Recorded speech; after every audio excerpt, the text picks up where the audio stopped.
안녕하세요. 오토소닉스 소닉입니다. BMW X5 G05 풀체인지 모델의 시승기를 시작을 합니다. 스타트 버튼이 이 앞쪽에 있었는데 아래쪽으로 내려가서 조금 헷갈리는 부분은 있습니다.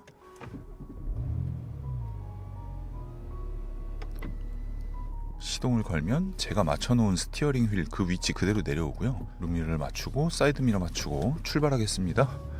네, 방송을 보시기 전에 저는 기존 BMW X5 40D F15 모델을 약 한 4년 정도 탔고요.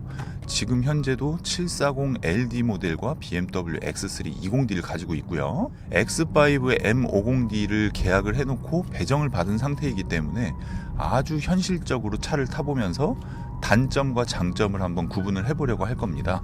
근데 혹여나 이미 X5를 출고하신 분 중에 아니 나는 만족하는데 뭐 이렇게 얘기하냐 이런 부분이 있을 수도 있는데, 일반 사람보다 더 예민한 눈으로 더 많은 부분을 찾아내려고 그런 생각을 하고 리뷰를 하는 거니까 그 부분 참고해 주시고요. 방송을 보시기 전에 오토소닉스 채널 구독과 좋아요 부탁드리도록 하겠습니다.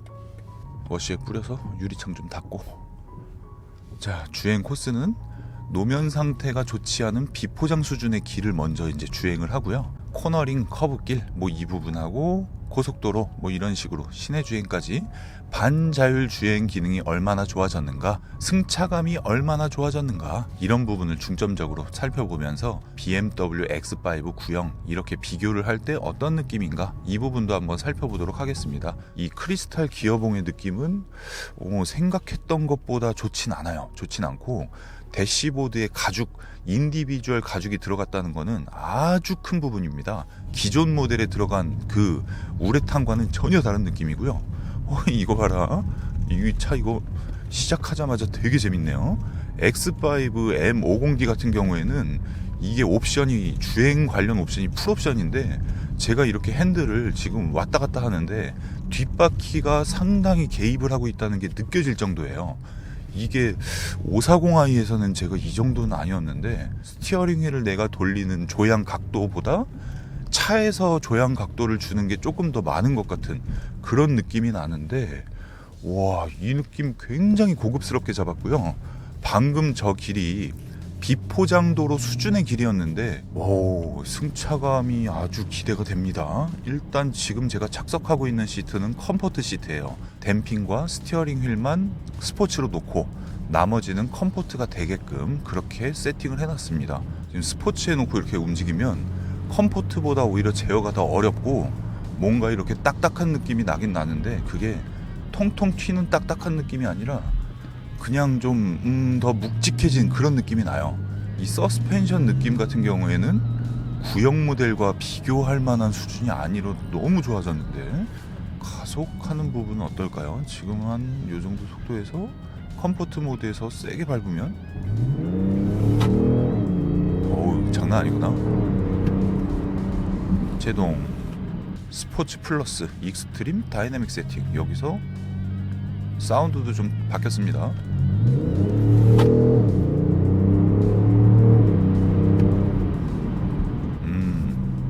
다시 주행 모드는 어댑티브 모드에 놨어요. 어댑티브 모드는 그 도로 상황에 맞게 승차감을 자동으로 조절해주는 게 어댑티브 기능인데, 어댑티브 기능을 켜놓고 주행을 합니다. 스포츠 플러스에 놨을 때 바뀌어지는 부분이 변속을 할 때 땅땅 때려요.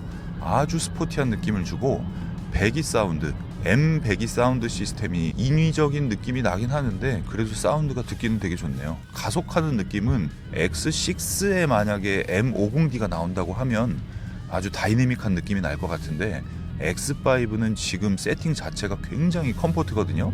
굉장히 편하게 세팅이 되어 있다 보니까 실제 출력만큼 느껴지진 않아요. 느껴지진 않고 모래길 급제동, 차가 거의 이제 흔들림이 처음에 쫙 있다가 바로 잡아주는 그런 모습입니다. 모래길 급제동도 한쪽 바퀴만 걸쳤을 때 ESP가 굉장히 제어를 잘하는 모습이고요. 마음에 안 드는 부분, 방향지 시등 소리가 기존의 BMW에서 그 들려졌던 그런 방향 지시 등 소리보다는 좀 못한 것 같아요. 좀 못한 것 같고, 방지턱을 40km 속도로. 오, 어라? 근데 지금 가속 페달에서 밟았다가 이렇게 뗄 때 뭔가 파파파파 하고 터보에서 김새는 소리가 나네요. 항상 나는 게 아니라 간헐적으로 들리는데 이건 조금 더 타봐야 될 것 같습니다. M5나 263 AMG나 이런 가솔린에 굉장히 고출력의 차량과 비교하기엔 무리가 있죠. 무리가 있는데 30D와 M50D를 비교한다던가 40i와 M50D를 비교를 한다 그러면 이 출력은 진짜 장난이 아니에요. 이거를 수동 모드로 주행을 한다고 하면 지금 3단에 가 있습니다. 방지턱 넘자마자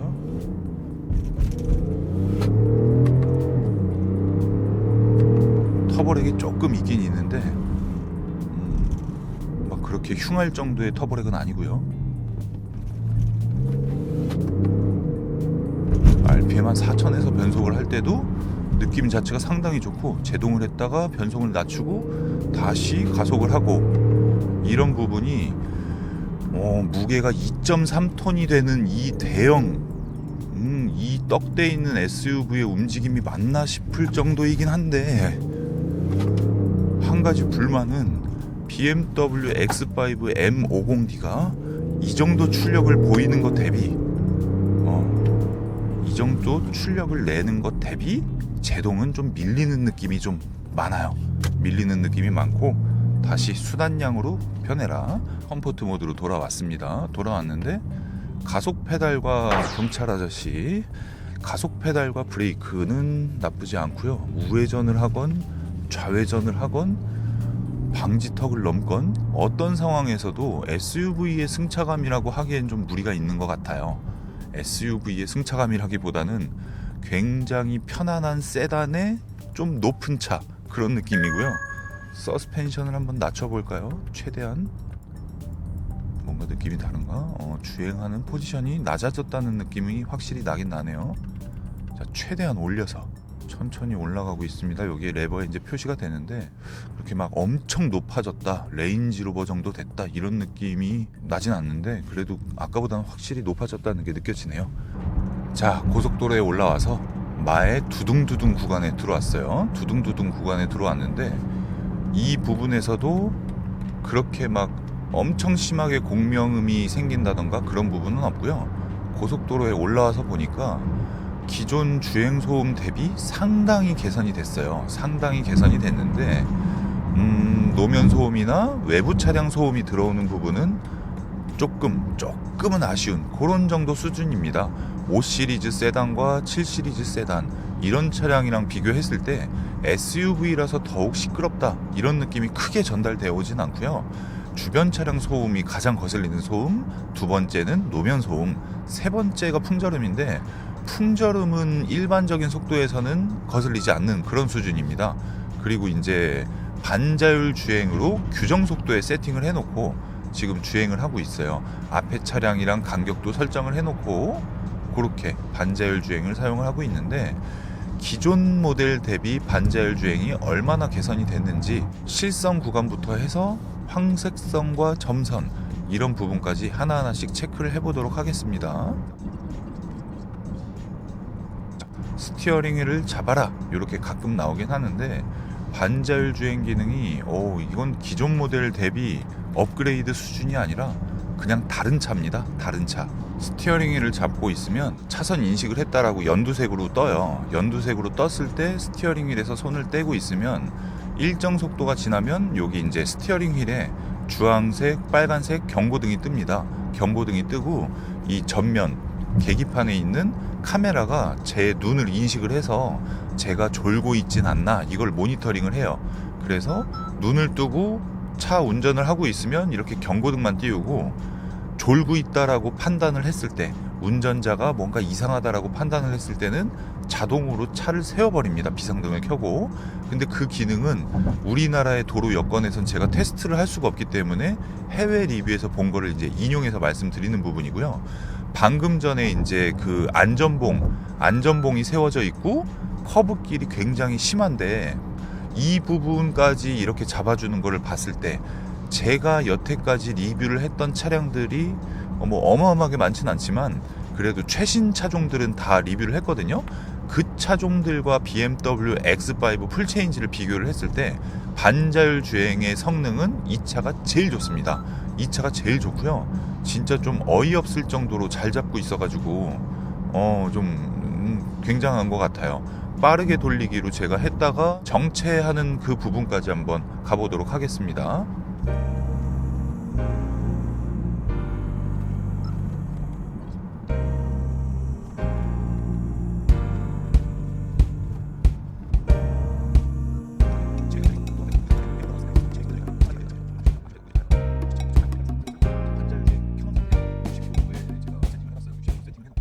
반자율주행이 켜져 있는 상태인데 출발이 될까? 이게 조금 궁금해요. 기존 BMW의 반자율주행이나 메르세데스나 반자율주행을 사용을 해놓고 정체길에서 차가 섰을 때 가속 페달을 톡 건드려줘서 출발을 시켜야 이제 반자율주행이 작동이 됐는데 BMW X5에 적용된 반자율주행 앞에 차량이 출발할 때 과연 어떻게 움직이는지 그걸 한번 살펴보는 시간을 갖도록 하는데 시간을 갖자마자 자기가 출발을 해요. 저는 지금 페달을 밟고 있지 않습니다.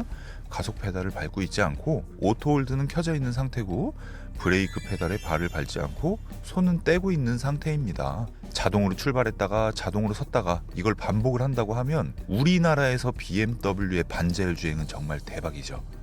어마어마한 게 되는 거죠. 국내 자동차의 반자율 주행이 어느 정도 수준인지는 국내 자동차를 운영하시는 분들이 다 잘 알고 계시겠지만 수입차의 반자율 주행의 기준으로 봤을 때 특히 수입차 중에 판매 점유율이 가장 높은 메르세데스나 BMW나 아우디나 폭스바겐 이런 자동차들에서 반자율 주행 기능을 사용을 해봤을 때 이 차량이 지금 출발이 되고 정차가 돼요. 출발과 정차가 됩니다. 출발과 정차가 다 돼요. 이거는 영상에 충분히 담겼으니까 반자율 주행 기능은 아주 훌륭하다. 아주 훌륭하다. 이렇게 보시면 될 것 같습니다. 앵글을 바꿨습니다. 앵글을 바꿨는데 지금 이 X5가 기본으로 하만카돈 오디오가 적용되어 있죠? 적용되어 있는데 제가 지금 USB를 꽂아놨어요. USB를 꽂아놨는데 오디오를 읽는 시간이 굉장히 오래 걸립니다. 굉장히 오래 걸려요. 지금 음량을 키워놓은 상태인데 제가 오디오 재생을 눌렀는데 이제 나오죠? 그 다음 노래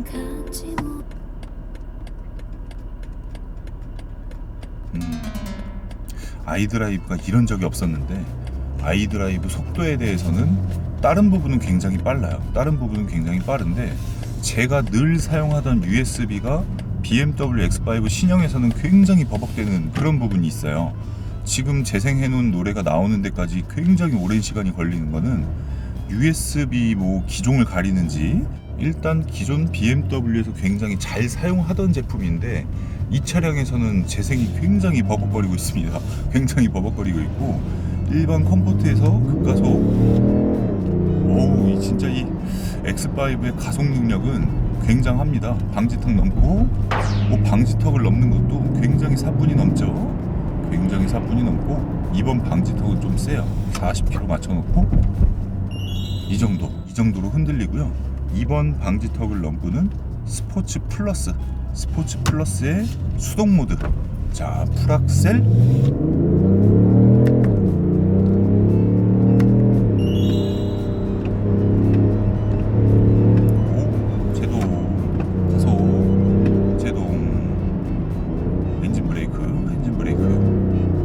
방지턱 넘고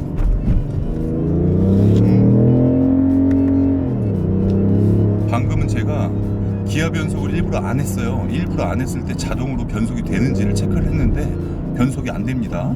정상적으로 다시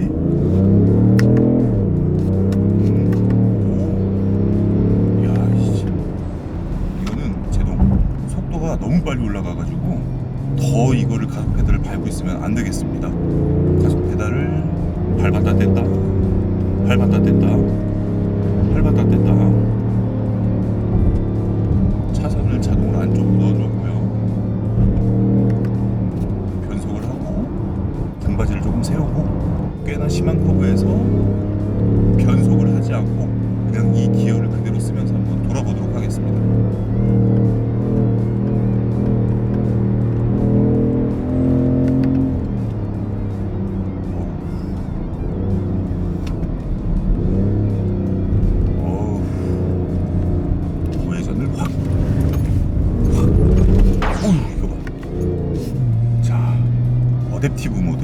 스포츠 플러스 모드는 차가 이런 식으로 움직이기 때문에 좀 조심하셔야 되고, 어댑티브 모드, 컴포트 모드 확 차를 자세를 잘 잡아주는 그런 모습이죠. 수동 모드인데 스포츠 배기 사운드 시스템이 꺼지니까 기존보다는 조금 조용한 모습이에요. 자, 이제 자동 모드에 컴포트 모드로 놓고 일반적인 주행을 합니다. 소음이 어느 정도 들어오는지.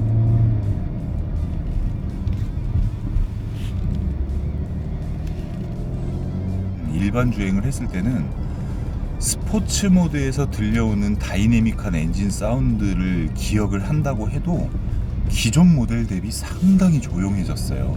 엔진 소리가 상당히 조용해졌고요. 아주 부드럽습니다. 아주 부드러운데 그냥 이런 일반적인 주행 영역에서는 30D와 M50D가 그렇게 큰 차이가 날 것 같진 않은데, 이렇게 가다가 풀악셀을 딱 하면 이 나가는 부분에서도 우웅 할 때까지는 비슷할 거예요. 근데 그 다음 우웅 할 때, 그때는 30D와 M50D 차이가 굉장히 많이 날 거라고 생각이 들고요. 방지턱 구간에 들어왔어요. 방지턱 구간에서 40km 속도 맞춰놓고 힘 빼고, 이 정도예요. 방지턱을 넘는 것도 상당히 부드럽고요. 충격이 많이 전달이 안 됩니다. 이 정도고, 여기서 커브길을 그냥 일반 컴포트 모드에서 주행을 하는데, 컴포트 모드에서 오른쪽으로 스티어링 휠을 확 하고 60km 속도에서 5, 4, 3, 2, 1 급제동.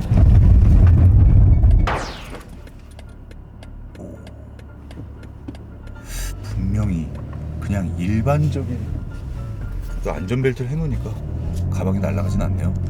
일반적인 주행에서는 제동이 좀 밀리는 게 아닌가라는 생각이 들었는데, 2.3톤인 무게를 감안을 하면 제동력은 나쁘지가 않은데 두두두둑 하고 똑바로 서야 되는데 조금 이탈을 했습니다. 그래서 BMW X5의 주행 질감, 코너링, 커브길, 민첩성 다 좋은데 제동 부분에 있어서는 좀 마음에 들지 않고 스포츠의 스탠다드를 놓고 주행을 해보도록 하겠습니다. 엔진 사운드는 일단 M 배기 사운드 시스템이 적용이 됐는데, 이건 뭐 희한하네. 아니, 스포츠를 넣었을 때 오히려 차가 주행하고 제어하는 게 좀 더 힘든 느낌은 처음 주행했을 때부터 지금까지 계속 나고 있습니다. 계속 나고 있고, 일반 스포츠 모드에서 기어도 스포츠를 넣고 밟았다가, 이 순간적인 토크예요. 자, 스포츠 플러스.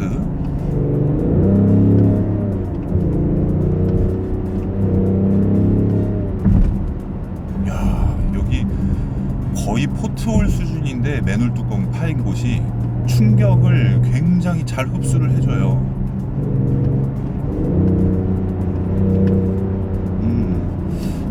이 스포츠 주행 질감은 이 정도로 해도 될 것 같아요. 더 무언가를 할 필요는 없을 것 같고, 다시 어댑티브 모드로 놓는데, 제가 지금 시선이 얼만큼 갔는지 보이셨죠? 이런 식으로 여기에 있는 게 잘 안 보여요. 계기판이라든가 아니면은 좀 원래 스포츠 컴포트 노멀 그 버튼이 있던 위치였으면 좋았을 텐데, 이 버튼 배열이 바뀐 게 조금 적응하기가 어렵습니다.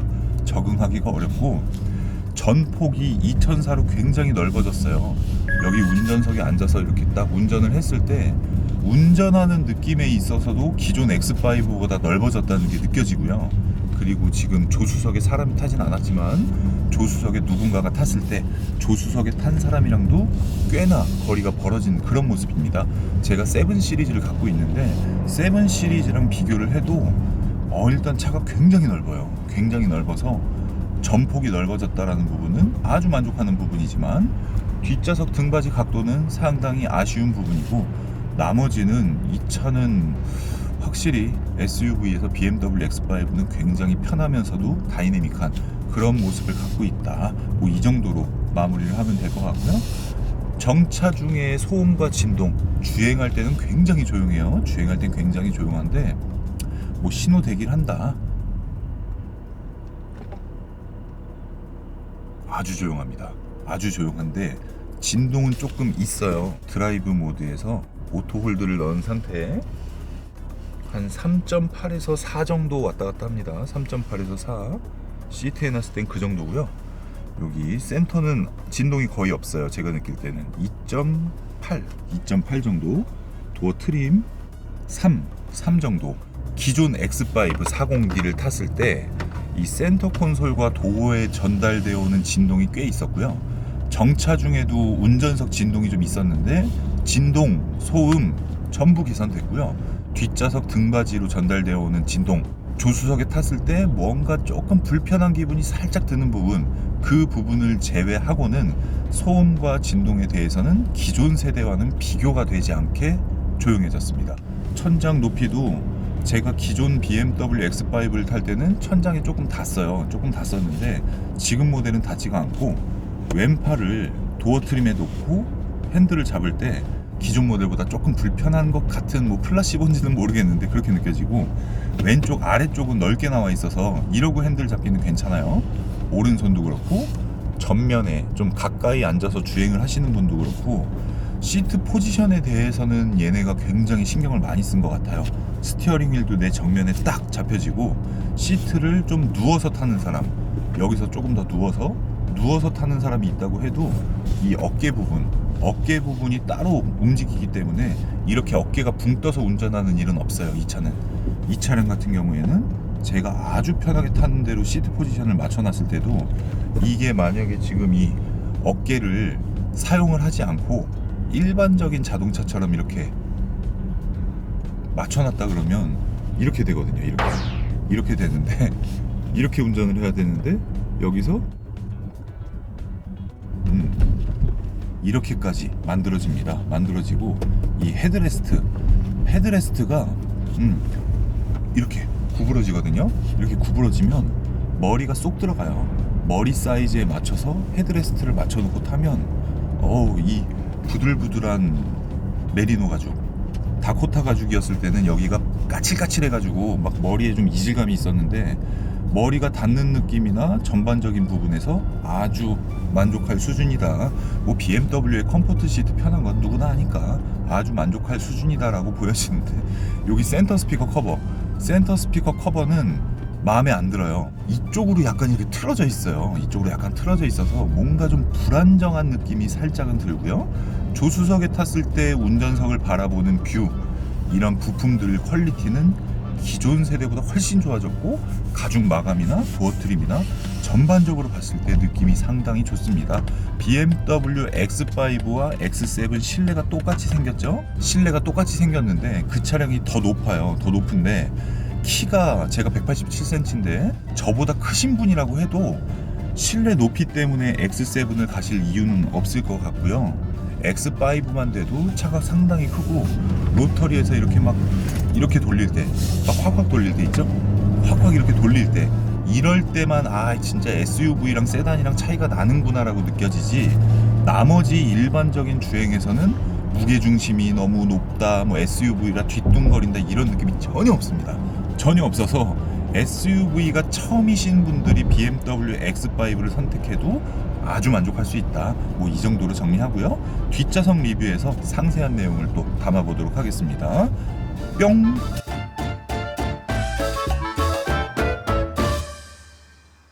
아주 오랫동안 기다렸던 BMW X5의 뒷좌석이 왔습니다. 타르투포 컬러의 인테리어 트림, 풀 메리노 가죽 시트가 적용된 BMW X5 M50D입니다. 네, 일단 해외 영상을 보면서 우려했던 부분, 실망스러웠던 부분, 그리고 알려드리고 싶은 부분, 그 부분을 중점적으로 뒷좌석 리뷰를 해보는데요. BMW X3, X4 같은 경우에는 X5 30D와 동일한 버네스카 가죽이 적용되어 있어요. 버네스카 가죽도 기존 다코타 가죽 대비 굉장히 좋거든요. 대신에 이 센터 콘솔, 센터 암레스트에 들어가 있는 이 끈이 꼭 우리 그 마트 장바구니 손잡이 같은 그런 재질이라 마음에 안 들었는데, X5는 그래도 가죽으로 마감이 되어 있습니다. 가죽 마감이 되어 있고, 이 컵홀더 있는 부분은 기존 모델과 똑같아요.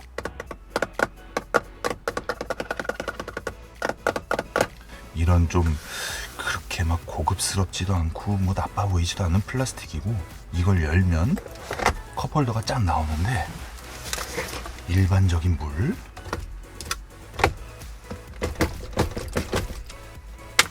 한 단 더 꺾어주면 흔들리네.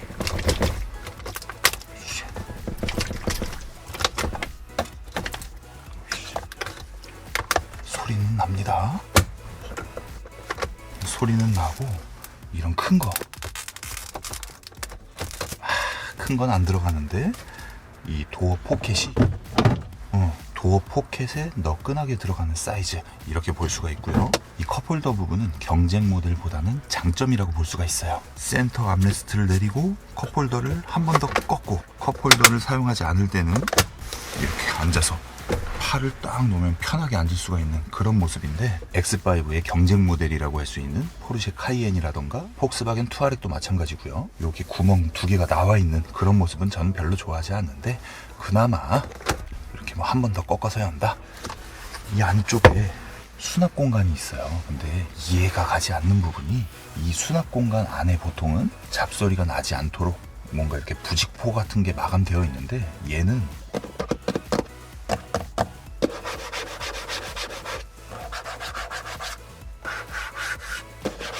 그냥 플라스틱이에요.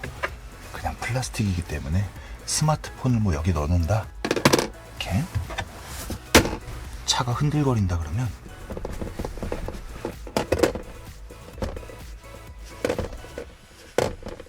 이렇게 안에서 플라스틱끼리 부딪히는 그런 잡소리가 나고요. 이 뒷판 같은 경우에도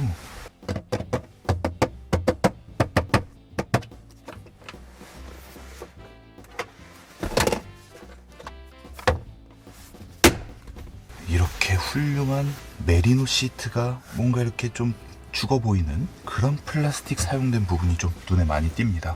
잡소리 부분에선 어떨지 한번 보면, 그래도 얘는 잡소리는 안 나네요. 전면에 딱 앉아있을 때 느낌, 딱 앉아있으면 이 레그룸 공간은 앞좌석을 키가 187cm인 제가 운전석과 조수석을 맞춰놓은 상태예요. 모든 리뷰가 다 그렇게 되어 있으니까 참고를 해주시면 될 것 같고요. 그렇게 앉았다고 쳤을 때 레그룸 공간은 기존 F15 X5보다는 좀 유리해졌습니다. 조금 더 공간이 좋아졌고요. 가장 큰 특징은 헤드레스트가 BMW 6GT나 7 시리즈처럼 이렇게 앞으로 넓어지는 타입으로 바뀌었어요. 그러다 보니까 내가 지금 뒷좌석에 타 있는지 앞좌석에 타 있는지 전면 시야가 굉장히 좋아요. 전면 시야가 굉장히 좋고, 이 헤드레스트 안이 빈통 같은 그런 느낌은 그대로입니다. 천장 재질은 기존 모델과 똑같아요. 그리고 B필러,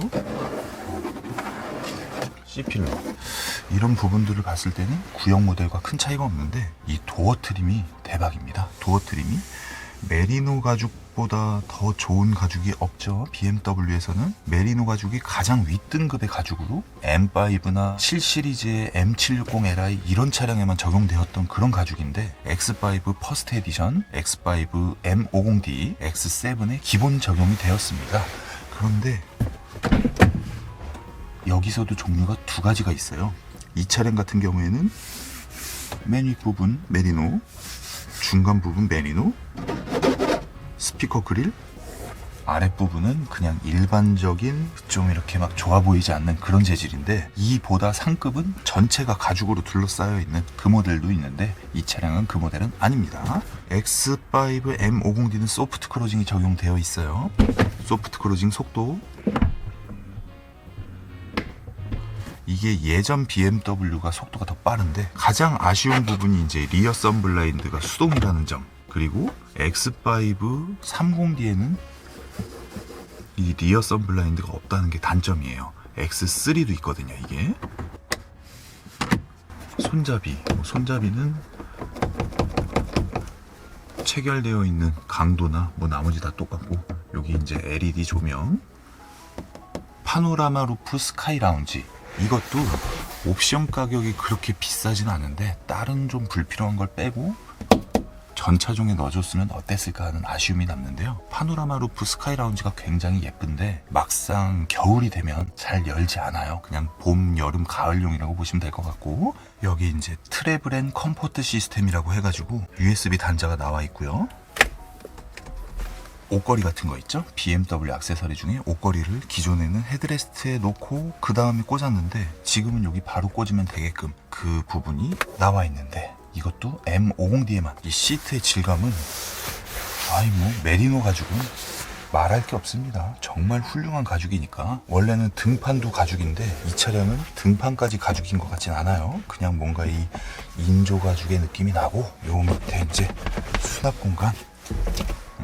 공간도 밴딩이 상당히 훌륭합니다. 자, 마음에 안 드는 부분을 한번 따져볼게요. 일단 시트의 쿠션 굉장히 좋고요. 여기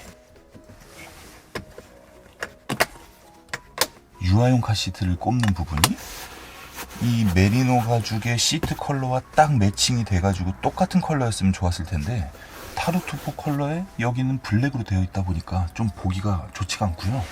시트 벨트를 했을 때 체결 느낌은,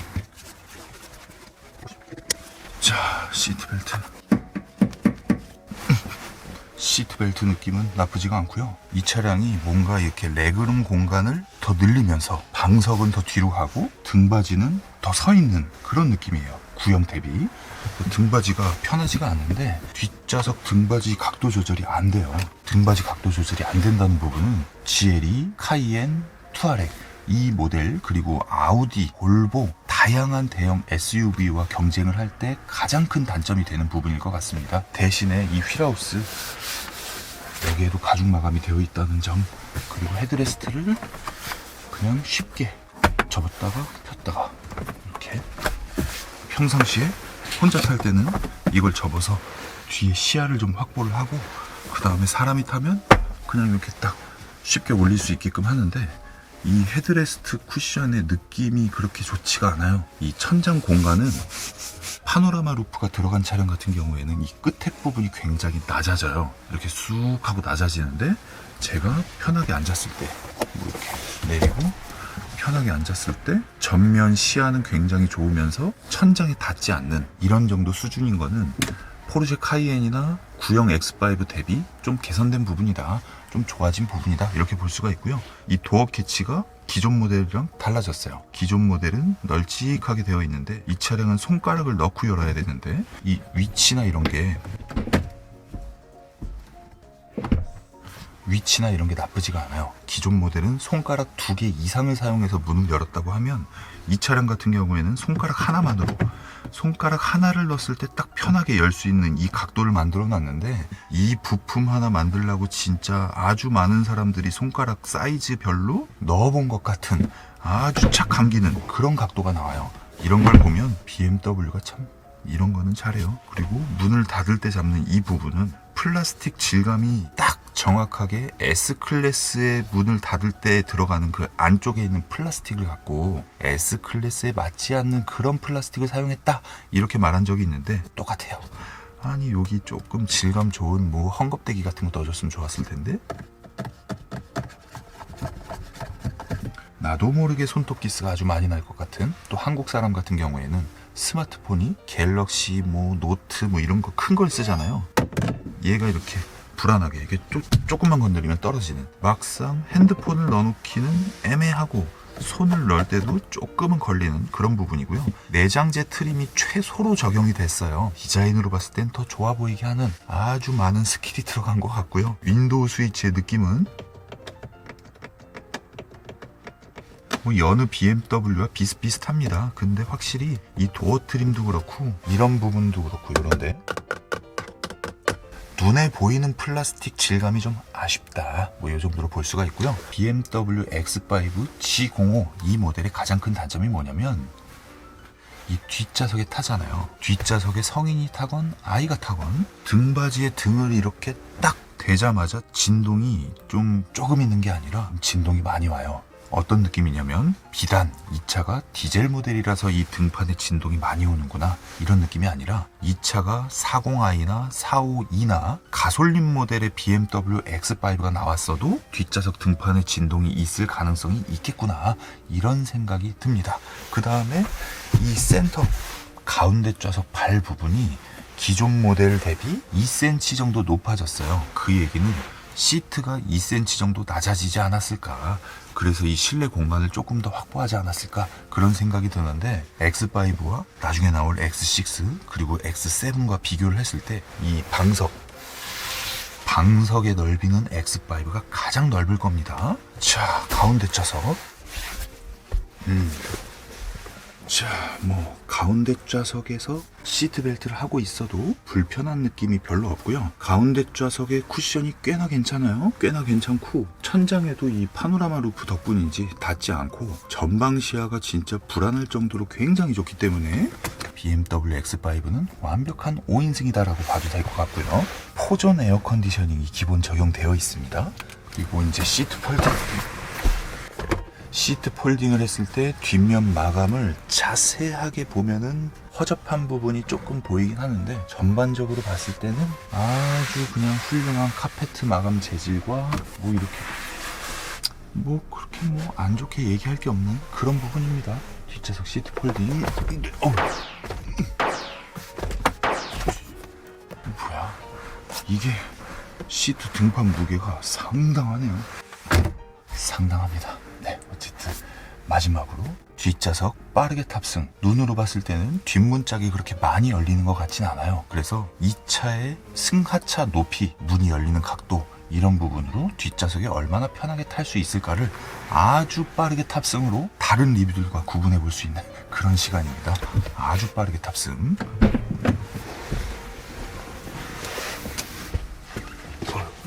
내릴 때는 확실히 휠하우스가 바로 앞에 있어가지고 조금 불편하긴 하네요. 나머지는